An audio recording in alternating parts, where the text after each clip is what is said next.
पता नहीं चल रहा है किसी को कि भारत में एक नई रेलवे आ गई है। इसका रेलवे स्टेशन का भी अलग नाम रहेगा और धीरे धीरे सारे मालगाड़ियों को शिफ्ट कर देगा। वंदे भारत दौड़ाने की तैयारी चल रही। सोचिए इतने चीजों को ले जाने के लिए इंडियन रेलवे के ट्रेन 6 चक्कर मारेगी, उतना में एक के चक्कर में पूरा कर देगा। अब आप कलकत्ता से मंगाए हैं 20 टन पुल ले आके यहाँ लॉजिस्टिक पार्क में रख देगा। कोई चीज खराब होने वाला है वहाँ एसी का टेम्परेचर मेंटेन रखेगा। ये लगेगा इंडियन रेलवे है, लेकिन ये ना बंदरगाह बना रहे हैं तो सागर माला, बंदरगाह बना रहे हैं तो सागर, और सड़क बना रहे हैं तो कौन सा प्रोजेक्ट, भारत माला। समझ में गया। अब हम लोगों ने एक और चीज लिया है, फ्रेट कॉरिडोर। क्या लाए, फ्रेट कॉरिडोर। फ्रेट कॉरिडोर में क्या हुआ, हम लोग एग्जिस्टिंग पटरियों पर सवारी गाड़ी ले जाते थे। अब सवारी गाड़ी में भी देखिए पैसेंजर का कोनो वैल्यू नहीं, एक्सप्रेस को तनी सा वैल्यू, सुपर फास्ट को और वैल्यू, तेजस, तुरंतो, शताब्दी, राजधानी, इन सब को और वैल्यू। तले को कूदल है वंदे भारत, सब हटो हम दौड़ तो खाली। अरे तुमरे दादा का है पटरिया, पैसेंजर उसेंजर कौन, हम दौड़ तो खाली, हम महंगा ट्रेन है ना। वो क्या जबरदस्ती सहबलिया बनीले है सब। जैसे बारात में सहबलिया क्या है, कुछ नहीं। अरे बारात में एक दूल्हा होता है, बाकी सब बाराती है, लेकिन सहबलिया को एगो जबरदस्ती तो नहीं। सहबलिया एगो बस चमेली का माला पहना देना हो गया। सहबलिया का पहचान कौन सी है, एगो चमेली का लाल माला पहना दिया जाता है, पहचान हो गया। क्या है ये, सहबलिया यहाँ पर। तो इसी पटरी पर इतना लोड है, इतना लोड है। अब उस पे से निकलेगी मालगाड़ी, सवारी ढोक, ये वाली गुड्स ट्रेन है, उसका कोई माई बाप नहीं, ऐसे ही छोड़ दिया है। 2 दिन तक बेचारा एक के प्लेटफॉर्म पे पड़े रह जाते हैं। देखते हैं अब जब मनमोहन सिंह थे तो उनके सामने जब प्रोजेक्ट गया, उन्होंने इसको हरी झंडी दिया। अभी मोदी जी उसको बहुत स्ट्रिक्ट टाइमली कर दिए। अब वो क्या है, वो एक अलग पटरी बिछाई जा रही है, अलग रूट से जाएगी। कहना है कि सवारी गाड़ी को ना शहर से जाना है, मालगाड़ी तो वैसे भी शहर से बाहर निकलती है। ट्रांसपोर्ट नगर शहर के अंदर ही नहीं होता, शहर के बाहर होता है। तो उन्होंने क्या किया ना, एक लुधियाना से, पंजाब के लुधियाना से एक ट्रेन की पटरी बनाई गई कलकत्ता के दानकुनी तक। इसका नाम रह गया फ्रेट कॉरिडोर। क्या रह गया, डेडिकेटेड फ्रेट कॉरिडोर। डेडिकेटेड मतलब समर्पित, फ्रेट मतलब मालगाड़ियों के लिए, कॉरिडोर मतलब रास्ता। तो डेडिकेटेड फ्रेट कॉरिडोर दे दिया गया। अब यहां से वहां तक ट्रेन के लिए ना, अब सारी मालगाड़ी इस पे से हटा दी जाएगी। 2 साल बाद देखना सब उस पे चली जाएगी, इस पे कोई नहीं। 900 का अच्छा, मालगाड़ियों के लिए क्या है, पटरी जो होती चाहिए बहुत ज्यादा मजबूत होनी चाहिए, बहुत लोड लेके चलती है। सवारी गाड़ी में कौन सी लोड है, आधा ट्रेन में खाली रहता है, आदमी के ऊपर आदमी नहीं ना रहता है जी, लेकिन वहां बोरा के ऊपर बोरा, ओकरा ऊपर बोरा, समझिए कितना ज्यादा रहता है। आप यहाँ बैठे हैं, ऊपर से पूरा एरिया खाली है, लेकिन यही गोदाम रहता तो पूरा एरिया खाली नहीं रहता। समझ में आ रहा है कि नहीं आ रहा है। तो यहाँ डेडिकेटेड फ्रेट कॉरिडोर बनाया गया। और दूसरा यहाँ पे ये एक यहाँ बनाया गया मुंबई से यहाँ पर दादरी तक। गाजियाबाद में एक जगह है दादरी, उत्तर प्रदेश के गाजियाबाद के पास है जगह, नाम क्या है, दादरी। इसका भी नाम रखा गया डेडिकेटेड फ्रेट कॉरिडोर। अब अंतर बस ये पूरब दिशा में जाता है, तो इसका नाम है EDFC, eastern dedicated freight corridor, और इसका नाम है वेस्टर्न डेडिकेटेड WDFC। तो वेस्टर्न डेडिकेटेड फ्रेट कॉरिडोर और वो है ईस्टर्न डेडिकेटेड फ्रेट कॉरिडोर। और इसमें वैकेंसी भी आ रही है, इसमें ड्राइवर भी है, टेक्नीशियन भी है, सब भी है। इसका प्राइवेट वैकेंसी आती है, कहते ये रेलवे के अंडर में नहीं रहेगा। इसमें जाइएगा तो ये डेडिकेटेड कॉरिडोर का ड्राइवर भी है, उसका भी लोको पायलट है, लेकिन वो कहता है कि ना ये रेलवे के अंडर में नहीं देंगे, उसके लिए एक अलग कंपनी बना दिया। आगे करो दे देंगे तो नौटंकी हो जाएगा। समझ में आ गया कि नहीं आ गया, किसी को दिक्कत। अभी देखिए DGCA कह रहा है इंडिगो के पायलट को आराम चाहिए, ट्रेन के लोको पायलट को तो धुन के चलवा रहा है रात भर, आंख बहुत चढ़ गई, हॉर्न मारे, मुगल सराय, अरे बाप, वो कलकत्ता से ला रहे ट्रेन। कभी सोचे उस ड्राइवर पे क्या बीतता होगा, खींच के ला रहा है कलकत्ता से मुगल सराय, 6 घंटा सोया, सुबह सोया, फिर उसको कहते गाड़ी लेके जाओ पटना, फिर ट्रेन के इंजन में बैठेगा बेचारा, प्रणाम करते हुए बैठेगा इंजन में, खींच के ले आएगा पटना, दानापुर में मार देगा भैकू। उसके लिए बड़ी झमेला का चीज हो जाता है। DFC समझ में आ रहा है कि नहीं आ रहा है, किसी को दिक्कत। EDFC and WDFC। अच्छा, इसके लिए क्या है, तो इसमें सवारी रखिएगा तो यहाँ पर लॉजिस्टिक पार्क बनाना पड़ेगा। जैसे ये पटना शहर है, तो लॉजिस्टिक पार्क बनाने के लिए जहां से ये गुजरेगा उससे थोड़ा दूरी पे एक एरिया ले लिया जाएगा, 100 एकड़ 200 एकड़, गांधी मैदान बराबर बड़ा सा एरिया 100-200 एकड़ का ले लिया जाएगा। और उसमें क्या किया जाएगा, लॉजिस्टिक पार्क बना दे। इलेक्ट्रॉनिक सामान यहाँ रखो, कपड़े वगैरह यहाँ रखो, फल सब्जियां यहाँ रखो, हैवी केमिकल को इस साइड में रखो। जानवर को अगर ट्रांसपोर्टेशन करना है, जैसे मान के चलिए किसी को 100 गाय खरीदनी है गौपालन के लिए, तो कहाँ से खरीदेगा? उसके लिए एक एरिया होना चाहिए। कोई जानवर भेज रहे हैं, जैसे कुछ लोग कुत्ता बिल्ली, ये सब अलग अलग टाइप का लॉजिस्टिक पार्क में एरिया डिसाइड हो जाता है। अब आपको पहुंचाना है वहां, वो रख दीजिए, रसीद कटवा दीजिए, अब आपका काम खत्म। अब लॉजिस्टिक पार्क से उठाएगा और रख दे। एयरपोर्ट पे क्या होता है? ऐसे ही तो होता है, आप अपना लगेज जमा करते हैं, आपको पता ही नहीं चलता है कहाँ लगेज गया आपका। वहाँ लगेज ड्रॉप होता है, वहां पे बस अपना लगेज ड्रॉप कर दिया, आपको जाइए काम कर, टिकट लेगा, टिकट के नाम पर पीएनआर नाम पे डाल देगा यहाँ पे, आपका लगेज आ जाएगा यहाँ पे। आप मुंबई एयरपोर्ट पे कहाँ है कहाँ, उससे मतलब नहीं है, आपका लगेज आपके साथ आगे। समझ में आ रहा है कि नहीं आ रहा? किसी को दिक्कत? तो लॉजिस्टिक पार्क क्या होता है, समझ में आ गया? बड़े लेवल का एक पार्क होता है जहां आप मैन्युफैक्चरिंग चीजों के पास रहते हैं, जहां किसी चीज को ले आके मंगा सकते हैं, लॉजिस्टिक पार्क हो जाता है। अब जैसे मान के चलिए यहाँ लॉजिस्टिक पार्क हो गया, अब आप कलकत्ता से मंगाए हैं 20 टन फूल ले आके यहाँ लॉजिस्टिक पार्क में रख देगा, क्या यहाँ पे? अब वो लॉजिस्टिक पार्क वाला का झमेला है कि किसका सामान है, वो ले गया नहीं ले गया उससे मतलब नहीं, वो समझिए डंपिंग जोन है, उतारा फेंक दो या लॉजिस्टिक पार्क में ले जाओ। समझिए वो गोडाउन है बहुत बड़ा, बट सिस्टमेटिक रहता है। अब वो जो केमिकल वाली चीज है उसको वहां, हैजार्डस चीज को अलग रखेगा, कोई चीज खराब होने वाला है वहां एसी का टेम्परेचर मेंटेन रखेगा। अब बताइए वही फूल अगर रेलवे स्टेशन पे उतार दे, गर्मी पड़ेगा, बकरी खा जाएगी, गायों में खा जाएगी, आदमी देखेगा नोच के लेके चल जाएगा, रेलवे कर्मचारी अपन माला पहन लेगा, अरे फूल ले लो फूल, नहीं समझ में गया? तो लेकिन लॉजिस्टिक पार्क बन जाएगा तो ऐसा नहीं होगा, जिस चीज को जितना टेम्परेचर चाहिए उसको उसी लॉजिस्टिक पार्क के उसी सेगमेंट में ले जाएगा यहाँ पे। तो ये बहुत जरूरी होता है लॉजिस्टिक पार्क। समझ में आ रहा है कि नहीं आ रहा है? जैसे अगर आप पेट्रोलियम ले जा रहे हैं तो उसका अलग हो जाएगा। समझ में आ गया? लॉजिस्टिक पार्क में कोई दिक्कत? डीएफसी, सागरमाला, भारतमाला सब समझ में आ रहा है? सागरमाला समझ में आ गया? डेडिकेटेड फ्रेट कॉरिडोर समझ में आ गया? डेडिकेटेड फ्रेट कॉरिडोर से सबसे बड़ा फायदा क्या है कि वो पटरियां बड़ी मजबूत हैं, बहुत ही मजबूत है।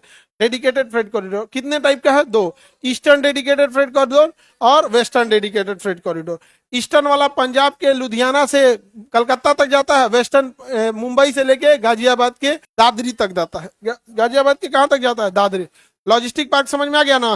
बहुत बड़ा होता है। लॉजिस्टिक पार्क में क्या है? रेलवे से कनेक्टेड रहता है, सड़क से कनेक्टेड रहता है, थोड़ी ही दूर पर एयरपोर्ट भी रहता है। एयरपोर्ट में ले जाकर लॉजिस्टिक पार्क थोड़े घुसा देंगे जी, थोड़ी दूरी पे रहता है, तो वो क्या हो जाता है? लॉजिस्टिक पार्क होता है। और इसमें डेडिकेटेड फ्रेट कॉरिडोर में लॉजिस्टिक पार्क को हवाई जहाज से, सड़क से, रेलवे से, जल मार्ग से, सब जगहों से ऐसा रखा जाता है कि कनेक्ट हो सके। उसकी सड़कें भी क्या रहेंगी? चौड़ी रहेंगी।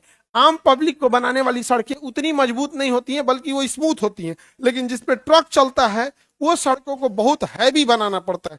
आपके गांव में 5 दिन अगर लगातार ट्रक घुस जाएगा तो गांव का सब सड़क तोड़ देगा। तोड़ देगा कि नहीं तोड़ देगा? तो भैया लॉजिस्टिक वालों के लिए अलग सड़क बना दो। अब आप कॉमन सड़क बनाइएगा तो उसी पे लॉजिस्टिक भी जाएगा, उसी पे पब्लिक भी जाएगा, तो एक्सीडेंट का डर बढ़ जाएगा, अब बिना मतलब का जाम लगेगा। तो आप पब्लिक वाला सड़क नॉर्मल बनाइए और ट्रक वाला अलग बना दीजिए वहां पे, उससे पब्लिक का जाम भी नहीं लगेगा और एक्सीडेंट का डर भी नहीं रहेगा। नहीं तो ट्रक वाला कचारता है तो फोड़ देता है, सब पानी पूरी की तरह एकदम फोड़ फाड़ के रद्द कर देगा। डेडिकेटेड फ्रेट कॉरिडोर को अंग्रेजी में क्या कहेंगे? डीएफसी। क्या कहेंगे? DFC, DC. इसमें डबल डेक, इसमें एक ही ट्रेन के ऊपर डबल डबल मालगाड़ी लाद सकते। देखिए दिख रहा है, ये लगेगा इंडियन रेलवे है, लेकिन ये ना डीएफसी के अंतर्गत में लेके जाता है। अब ये अपने यहाँ नहीं आ पाएगा ये वाले रूट पे। उसका रीजन क्या है? टूर देगा पटरी है। कहाँ जाता है? कहाँ पे चलता है? राजस्थान में चलता है। अरे बेवकूफ, राजस्थान में नहीं चल रहा है, वो डीएफसी वाला है। राजस्थान में डीएफसी बन चुका है। इधर गया जी, ये राजस्थान में डीएफसी आधा रेडी हो चुका है। राजस्थान गुजरात वाला western dedicated freight corridor already चालू हो चुका है। अब इसमें क्या है, जो ओएचई है, overhead the equipment, OHE wire बोलते हैं, उसकी हाइट जानबूझ के ज्यादा रखी गई है। ज्यादा नहीं रखेंगे तो डबल स्टेक कंटेनरवा तूर देगा। ये ट्रेनवा को तुम पटना लेके आओ, पकोट के ऊपर वाला सब तार और लेके चल जाएगा। क्या ले सोचा तो नहीं, ले गए हम तो यहाँ पे। लेकिन सोचिए एक साथ दुनिया का काम किया कि नहीं किया यहाँ पे। और इसके देखिए ये पेंटोग्राफ को कितना ऊंचा ले गया है, दिख रहा है? पूरा दम लगा दे, एकदम दूना नहीं, एड़ी उठा देता है, बिजली मिलना चाहिए आप वहां से। इसके जो मालगाड़ियां, जो लोड कैपेसिटी है बहुत हैवी बनाई गई है। और जो इसका रेलवे प्लेटफॉर्म बनाया गया है वो पैसेंजर के हिसाब से नहीं बनाया गया है, बनाया गया इस हिसाब से कि रेलवे प्लेटफॉर्म के ऊपर ट्रक घुस जाए। समझा गया? और इसका प्लेटफॉर्म जो है ना उसी हिसाब से बनाया गया कि इससे सामान सीधे ट्रक में आ जाए, इसके बगल में ट्रक आए तो पैरेलल आ जाए, क्रेन आके उतार दे। तो हम लोग का प्लेटफॉर्म हम लोग के हिसाब से बनाया जाता है। कुर्सी देगा, पानी पीने का देगा, बाथरूम देगा, वेटिंग रूम देगा, स्क्रीन देगा। आपकी ट्रेन 4 दिन लेट है उसमें आदमी पढ़ता है, नहीं समझा? इस सब का अलग अलग सिस्टम होता है। इसका सिस्टम क्या है? अलग है, अलग ही सिस्टम बना। इसका रेलवे प्लेटफॉर्म 3 किलोमीटर लंबा बनाया। हम लोग का प्लेटफॉर्म है, प्लेटफॉर्म पे नहीं आएगी, आधा बाहर रह जाएगा, तो प्लेटफॉर्म के अंदर आना जरूरी है, वरना पीछे आने वाली ट्रेन ढकेल देगी उसको। ये सब बना दिए गए यहाँ पे। वेस्टर्न डेडिकेटेड फ्रेट कॉरिडोर जो हरियाणा, राजस्थान और गुजरात साइड में है, वो 90% कंप्लीट हो चुका है, 90%। ईस्टर्न फ्रेट कॉरिडोर भी लगभग कंप्लीट हो गया है, बीच में थोड़ा बना है। सासाराम में अलग बनाया जा रहा है। कोई है इसमें सासाराम? आप लोग के साइड में इसको बनते देखें? ले, आप लोग को पता नहीं होगा, चालू नहीं हुआ इसलिए नहीं पता होगा, चालू नहीं हुआ इसलिए पता नहीं होगा। जिससे चालू हो जाएगा 2 साल बाद ना, आपको ये वाला डबल स्टेक ट्रेन देखने को मिल। अच्छा, इसका जो लोको पायलट है वो इंडियन रेलवे से वैकेंसी लेकर जा रहा है? नहीं, अलग से ले जा रहा है। पता नहीं चल रहा है किसी को कि भारत में एक नई रेलवे आ गई है जो कंप्लीट प्राइवेट। समझ में आ गया कि नहीं आ गया? इसका रेलवे स्टेशन का भी अलग नाम रहेगा। जैसे सासाराम से गुजरेगा तो न्यू सासाराम, जहां से गुजर रहा है उसके आगे क्या जोड़ दिया? न्यू। जैसे पटना से गुजरेगा न्यू पटना, क्या जोड़ दिया? न्यू पटना, ताकि लोगों को लगे कि पटना की न्यू पटना। और धीरे धीरे सारे मालगाड़ियों को किस पे शिफ्ट कर देगा? मतलब डेडिकेटेड फ्रेट कॉरिडोर, डीएफसी पे शिफ्ट कर देगा। तो अपने यहाँ से मालगाड़ियों का लोड हट जाएगा, तो थोड़ा कंजेशन कम होगा, फिर वंदे भारत फिर दौड़ेगी। आप गौर करके देखते होंगे कि इधर डेडिकेटेड फ्रेट कॉरिडोर बड़ी तेजी से चल रहा है, तो जो पटरियों का जो स्लॉट खाली होगा, वंदे भारत दौड़ाने की तैयारी चल रही। दुनिया मैगलेव ट्रेन पे जा रही, हम लोग क्या चला रहे हैं? वंदे भारत। कांतों में शीशा लगल है।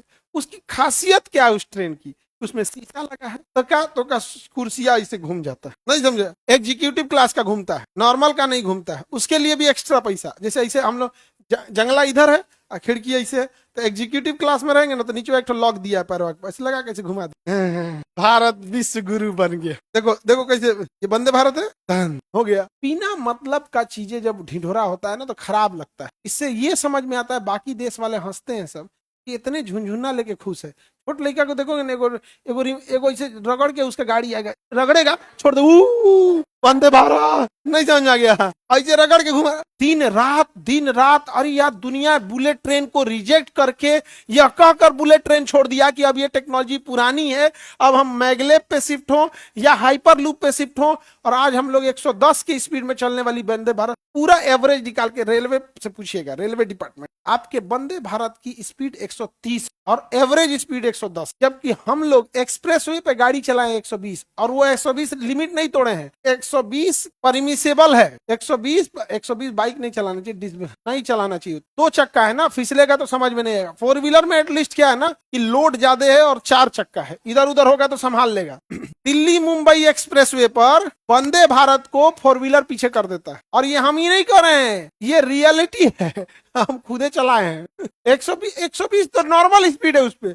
एलाउ मतलब मैक्सी परमिसेबल है, एलाउ है कि 120 पे आपका चालान नहीं कटेगा, 120 पे चालान नहीं कटेगा। तो उसमें कई ठो, जैसे हम लोग तो कभी कभी गाड़ी चलाने वाले जो ढीठ ड्राइवर हैं, वो देखते हैं कैमरा नहीं लगा तो 140 दबा देते हैं, जो प्रोफेशनल ड्राइवर है।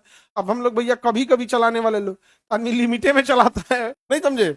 बिना मतलब का ढंढेरा। हम इसकी तारीफ किए कि नहीं किए? कभी हमारे मुंह से सुने वंदे भारत? अरे यार, वही ट्रेन वहां है, उसका तुम सफेद रंग का पेंट कर दियो। हाँ, चक्का लगा दिए इसमें वंदे भारत। उसमें घुसिएगा तो एक गुलाब का फूल देगा, एगो अंग्रेजी अखबार देगा। एग्जीक्यूटिव क्लास नहीं होगा। एग्जीक्यूटिव क्लास जो होता है ना, ईसी, एक होता है सीसी, चेयर कार। आप बैठे होंगे चेयर कार में, उसमें ऐसा ही दे देगा, नाश्तो पानी कम में पूछा होगा, पानी देता है। एग्जीक्यूटिव क्लास में जाइएगा तो गुलाब का फूल, एक पेपर और पानी बोतल दे देगा। उसके बाद हर 1 आध घंटे पे आते रहेगा, कभी नाश्ता लाएगा, कभी फल लाएगा, कभी पकौड़ी लाएगा, कभी केला, कभी कटलेट, कभी चाय, कभी कुछ। एग्जीक्यूटिव क्लास में खिलाते पिलाते लेके आते। नहीं समझ आ गया? हम मम्मी पापा को एग्जीक्यूटिव क्लास से भेजे थे। आप लोग भी जब जाएगा तो मम्मी पापा को हमेशा एक ग्रेड चाहिए। समझ में आ गया कि नहीं आ गया? अब मेरी मम्मी को दे दिया अंग्रेजी न्यूज़पेपर और मेरी माता जी नहीं पढ़ी, तो इसमें कोई वो मतलब बुराई नहीं होना चाहिए। आप में से बहुत सारे लोगों की माता नहीं हो, इसलिए कभी ये नहीं होना। हम तो इस बात का, बल्कि आप लोग इस बात पे यही कहिएगा कि आपके माँ बाप अगर पढ़े, पिताजी तो पढ़े, माता नहीं, तो नहीं पढ़ने के बावजूद आप लोग को अगर यहाँ तक भेज दिए हैं, सोचो अगर पढ़े रहते तो कहाँ तक ले जाते हैं। तो कभी अपने माता पिता के इस पे ही नहीं करिएगा, समझा? तो ये है आपका कौन सा? Dedicated freight corridor. इससे डबल फायदा, ट्रेन लंबी है 2 किलोमीटर और उसके ऊपर हो, अगर 2 किलोमीटर ट्रेन लंबी है और उसके ऊपर फिर लाद दिए तो 4 किलोमीटर। सोचिए, इतने चीजों को ले जाने के लिए इंडियन रेलवे के ट्रेन पे इसको 4 चक्कर मारना पड़ता। एक तो वो 700 मीटर से लंबी नहीं हो सकती है, ये 2 किलोमीटर लंबी है, 7 तरीके कैसे, यानी 3 गुना। और उसके ऊपर भी ये डबल लोड कर दिया, यानी 6 गुना। 6 चक्कर मारेगी उतना में एक के चक्कर में पूरा कर देगा। बेहतरीन है कि नहीं? और रेलवे स्टेशन भी बनाने के झमेला में ड्राइवर को आराम करने का जगह, जो ट्रक वाला आया है उसके बैठने के लिए कोई नॉर्मल जगह ही नहीं कि अनाउंसमेंट टिडिंग टिडिंग गाड़ी संख्या 3 2 5 7 कहर कहर बोलेगी ना, प्लेटफॉर्म नंबर 4 पर आने वाली है।